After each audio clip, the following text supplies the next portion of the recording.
ಹೇಳಿದ್ರು. ಅವರು ಎಷ್ಟು ಶ್ರಮ ಪಟ್ಟರು ಅಂತ.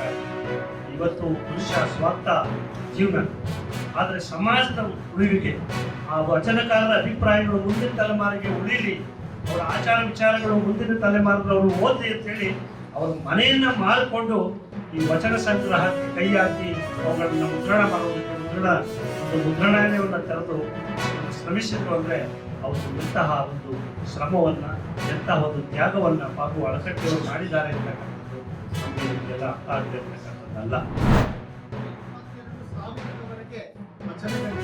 150ಕ್ಕೂ ಶರಣರು ಏಕಜನ, ಅದು ಬಸವಣ್ಣವರು ಇರ್ಬೋದು, ಅಕ್ಕಮಹಾದೇವಿ ಇರ್ಬೋದು, ದೇವರ ದಾಸಿಮಯ್ಯವರು ಇರ್ಬೋದು, ಸಂತವ್ಯ ಇರ್ಬೋದು, ಹಲವಾರು ಜನ ಆ ವಚನ ಸಾಹಿತ್ಯದ ಪರಂಪರೆಯನ್ನು ಮುಂದುವರಿಸಿಕೊಂಡು ಹೋಗಿದ್ದಾರೆ.